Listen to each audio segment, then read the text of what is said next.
అన్నలు ఏదన్నా ఉంటే ఆ ఆఫీస్లో కూర్చొని మాట్లాడాలి, ధర్నా చౌక్లో కూర్చోవాలి, పోలీసులకు కంప్లైంట్ ఇవ్వాలి, టెంట్లు వేసుకొని దీక్షలు పట్టాలి. అంతేగాని పుస్తీలకు తయారవుడేంది? ఆయనతో గడబడ్లా మీకేమన్నా అవుతుంది? ఎవరిది జిమ్మేదారి?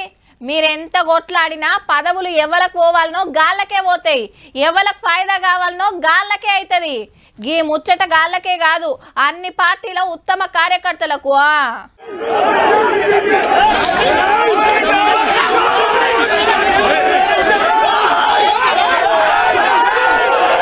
అటు కాంగ్రెస్ కార్యకర్తలు, ఇటు బీజేపీ సిపాయిలు, నడుము ఇట్లా పోలీసులు. ఒకళ్ళు రాళ్ళు పట్టుకుంటూ ఒకళ్ళు కట్టెలు అందుకుండ్రు.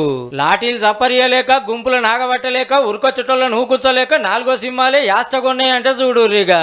హైదరాబాద్ లో మల్క బీజేపీ ఆఫీస్ ముంగట, అటెనక కాంగ్రెస్ ఆఫీస్ ముంగట. వాళ్ళ మీదికి ఇల్లు, వీళ్ళ మీదికి కాళ్ళు. కొందరికి దెబ్బలు గిన తాకినాయి. ఢిల్లీలో పుట్టిన లోల్లి హైదరాబాద్ గల్లీకి వచ్చింది. నన్ను ఎమ్మెల్యే చేస్తే ప్రియాంక గాంధీ బుగ్గలు లెక్క రోడ్లు వేపిస్తాను బీజేపీ లీడర్ అన్నందుకు మా ఎంపీ గురించి అట్లెట్లాంటామని లడా ఎత్తుకొని పార్టీ ఆఫీస్ మీద కురికొస్తే ఇగో గింత గడబడు.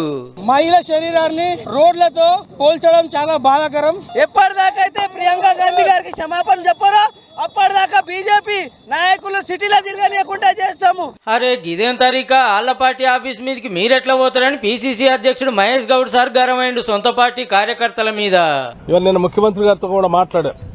వారు కూడా చాలా స్పష్టంగా చెప్తా ఉన్నారు, మంది గాంధేయ పార్టీ రాజకీయ పార్టీల కార్యాలయం పైన దాడులు చేసేటువంటి సంస్కృతి కాదు మంది. అటుకెళ్లి బీజేపీ పెద్దల సుతల ఇండ్లకు వచ్చిండ్రు.